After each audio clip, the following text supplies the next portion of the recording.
All right, so welcome to our last session, if you guys did your DVDs in order, of Get Smart, which is really wisdom for life from Proverbs. And hopefully in the Lord you really have been increasing in your spiritual IQ. I really hope so. I really struggle with how I wanted to wrap this up today, so I'm kind of just throwing the whole kitchen sink in here. Matter of fact, my favorite ice cream right now is Ben & Jerry's ice cream. Everything but the kitchen sink is the implication. It's incredible ice cream. Don't even try it. You'll have to repent and get delivered, I'm quite sure. But anyway, so I want to talk to you about three topics here as we close. I want to talk to you about pride. I want to talk to you about get smart, don't be a fool.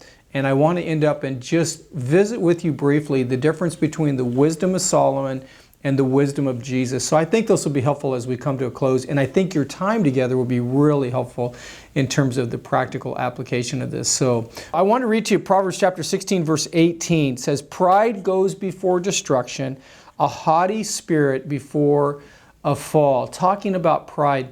Many people, and I would probably lean this way, believe that pride is the root of all sin. As a matter of fact, when we think about the rebellion of Lucifer, who we know as Satan, he is our enemy, we tend to think of pride being at the root of that, because the Bible talks about this being having an I will attitude. I will ascend. I will be like God himself. So pride in reality may be the root of all sin. Let me read to you that same verse, Proverbs 16:18 from the Message Bible, and it might make it a little more practical to you. It reads this way: "First pride, then the crash. The bigger the ego, the harder the fall." It's a pretty clear discussion and a pretty clear verse there about pride, that pride is the thing that may indeed be the root of all of our sin. And when we look at Proverbs, we see the warning against allowing pride to creep in excessively in your life. By the way, I'm not talking about healthy pride. There is I think we ought to be patriotically proud of our nation. I think we ought to be proud of our heritage. We ought to be proud of our family in every single way, and unless somebody's just proven to be a jerk, you ought to be proud. You ought to be proud of your church. Be proud of your life group. There's a healthy pride, but there's that pride which is an I will, a selfish, ego-centered pride where it is all about me. Matter of fact, most of today's influences are very, very selfish, extremely self-centered.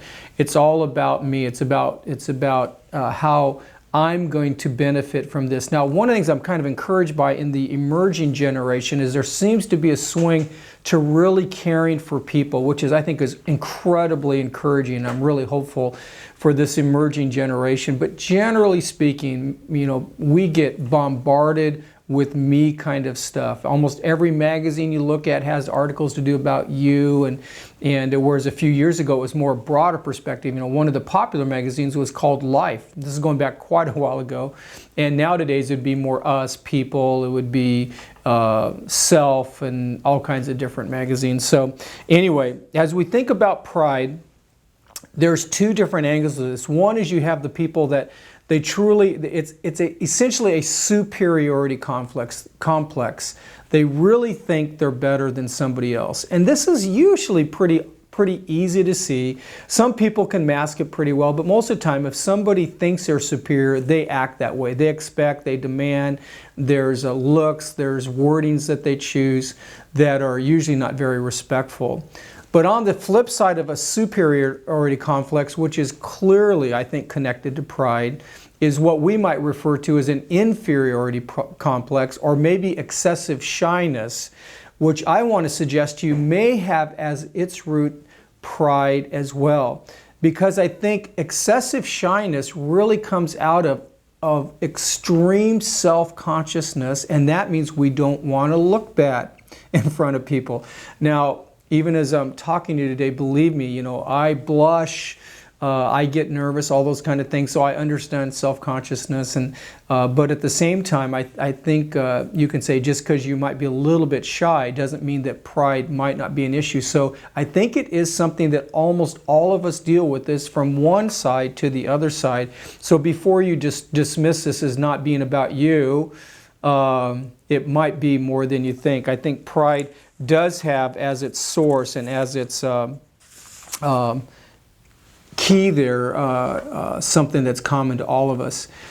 Jesus exhibited almost the complete opposite of pride. He was humility. He was living strength. Humility is strength under restraint, strength under control. And ultimately, as we see in the Garden of Gethsemane, we see that Jesus said, and he had said this other times in his life too, but ultimately said in the Garden of Gethsemane, as he's about to be arrested, he's fighting in prayer, several times he said, Lord, but not my will, yours be done. Not my will, yours be done. And I think as believers, as followers of the Lord, if we're going to be successful, we have to have that kind of attitude. Lord, not my will, but yours be done. And so pride is a critical issue. When you get in your groups and talk about this, I think it's going to open up some opportunities for you. The second thing I want to talk to you about today is get smart, don't be a fool. Let me read to you a verse here. Proverbs 1 verse 22 reads this way. How long will you simple ones love your simple ways? How long will mockers delight in mockery? And fools hate knowledge. The essence of foolishness is the rejection of knowledge. And within the context of the Bible, we're talking specifically about the rejection of the knowledge of God, the desire to know Him. The Bible says, Proverbs says, the fear of the Lord is the beginning of wisdom. It is the beginning of knowledge. And when we talk about fools, I'm not talking about the person who is chooses to be uneducated or just appears to make dumb decision after dumb decision. I'm not talking so much about that. I'm talking about the ignorance of who God is and how much He loves you and how much your Creator has for you. That's the beginning of foolishness. Fools hate knowledge. Proverbs 16:19 says this way, a longing fulfilled is sweet to the soul, but fools detest turning from evil. They want to do what they want to do. Proverbs 14:16. A wise man fears the Lord and shuns evil, but a fool is hot-headed and reckless. So there's no control, there's no constraints, there's no listening to the instruction of what the book of Proverbs is all about. Matter of fact, there's basically a rejection of those kind of things. Proverbs 15:7 says, the lips of the wise spread knowledge, not so the heart of fools. Proverbs 29:9. If a wise man goes to court with a fool, the fool rages and scoffs, and there is no peace. So you can either have spiritual IQ or you can be, as the Bible would say, a fool. Now let me say that the fool is senseless of God. They're stupid in the things of God. I don't mean that their IQ is any lower, that they lack any mental powers in any way. But the stupidity is disbelief followed by disobedience, which basically is saying, I want to do what I want to do. I don't care what God says. Of course, God's ways are always better. God's just trying to lead us in a way that's going to protect us and keep us and give us an abundant life. Those are the promises of God. But we think that somehow He's trying to wreck our life. That's absolutely not the case. He is for us. But the foolish person doesn't get it. Fool can be a very intelligent person. A fool could have an extremely high IQ. Matter of fact, I'd say some of the biggest fools in our culture today are regarded as some of the smartest or most intellectual people, primarily because of what we're talking about right here, is that they have no fear of God. They won't begin with the knowledge of God. And I think that makes them foolish. God loves them, we love them, pray for them, but I think it makes them a foolish person. A wise man may be lacking in mental powers, but he is smart enough to listen to an all-wise God. So by you going through these studies, however many sessions that you've been able to be part of, are increasing your wisdom. You're increasing your spiritual IQ. Let me read to you one final verse here as we visited this idea of foolishness. Proverbs 10:23 says, a fool finds pleasure in evil conduct, A man of wisdom delights in understanding. So there you have the two. You have the choice of the fool doing what they want to do, which is going to ultimately yield the results of that. And you have the person of righteousness, the person of wisdom, who delights in understanding, delights in knowledge, delights in following the instructions of the Word of God. So those are major themes, pride and foolishness. Let me close with you by visiting briefly the difference between Solomon and Jesus. And there are some noted similarities and some very important differences.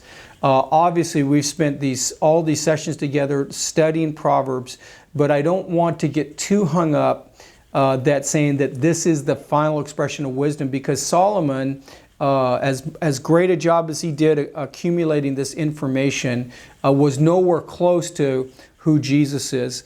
Matter of fact, how are they similar? Well, they're both, so to speak, sons of David. Solomon, of course, is a physical, natural son of David, and Jesus, 1,100 years later, is part of the line of David. That's an important biblical and theological comment. We know that their peers regarded their wisdom as unique among men. Both Solomon and Jesus were regarded by their peers as exhibiting unique and powerful wisdom. We know that both Solomon and Jesus considered their wisdom as a gift from God, that God is the one who had given it to them. And we also know that the nations were attracted to the wisdom that both these men exhibited. Let me point out some other things, though, too, here. One of the key problems we have here is that Solomon, however, did not really ultimately live what he preached. He did in some ways, but not in a lot of ways. We visited that, I think, in one of our messages or one of our early classes together. But on the other hand, Jesus lived an absolutely sinless, perfect life that fulfilled every demand of the law and more. So that's a pretty noticeable difference there.